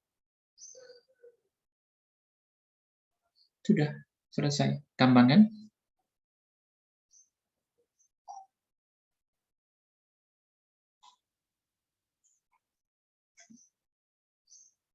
Paham ya? Oke. Cukup? Atau satu lagi? Saya selesaikan di ini ya, di slide yang ini ya. Kalau ini udah cukup ya. Slide berikutnya kita lanjutkan di depan ya. Baik, kemudian nomor 2, satu sampel seberat 0,6. Jadi ada sampel beratnya 0,6238 gram mengandung Cl ya. Jadi sampel ini mengandung Cl. Gitu ya. Nah, kemudian Cl-nya diendapkan. Jadi dilarutkan dulu ya. Dia dilarutkan, larut, setelah larut dia ditambahkan dengan Ag plus sehingga Cl-nya mengendap. Ya, Cl-nya mengendap. Jadi ini akan terbentuk endapan AgCl. Kemudian endapannya dicuci, dikeringkan. Setelah dikeringkan, ditimbang. Dan ternyata AgCl-nya beratnya 0,3571 gram. Itu ya. Yang ditanyakan adalah prosentase klorida. Berarti caranya gimana? Caranya gimana? Ini bisa langsung aja kalau ini, karena kebetulan kan dia berarti Cl tambah Ag, dia jadi AgCl. Berarti kan langsung aja seperti ini gitu kan. Nah, berarti molnya Anda hitung 0,3571. Ag berapa ya? 108, Pak. Oke, Cl-nya 35 ya. 5,5. 35,5. Jadi totalnya 143,5. 143. Jadi ini berapa?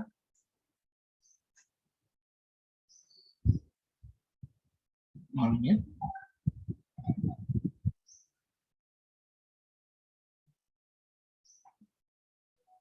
Berapa?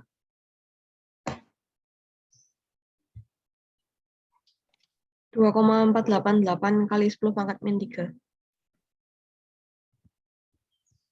488 kali 10 pangkat min 3. Ini ya. Nah, molnya ini kan sama kan? Karena di kofeinnya 1, ini juga 1. Berarti molnya ini sama, yaitu 2,5 10 pangkat min 3 mol. Berarti beratnya berapa? Kali 35,5. Berapa itu?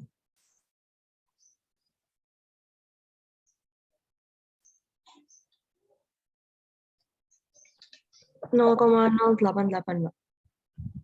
0,088. Oke. 0,088 gram. Nah, sampelnya tadi berapa? Sampelnya ini kan? Berarti persen Cl adalah 0,088 dibagi 0,6238.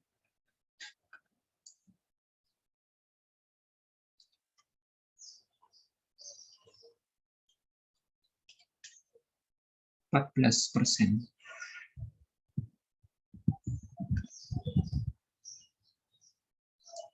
Oke. Gampang kan? Iya, Natalia, silakan. Saya izin bertanya, kalau yang nomor 2 ini kerjanya langsung nyari massa Cl dalam AgCl gitu, boleh nggak, Pak? Boleh, boleh. Baik, terima kasih, Pak. Pak, ini Ya. berapa angka di belakang koma? Ya, berapa ya? Ya, untuk ketelitian mungkin 3 lah ya. 3. Tapi sebenarnya saya batasi 2 pun juga nggak apa-apa. 2 atau 3 gitu ya, Pak ya? Iya, 2 atau 3. Oke. Kalau pas hasil akhir 1 pun juga nggak apa-apa. Cuma pas hitungan mungkin 2 atau 3 lah.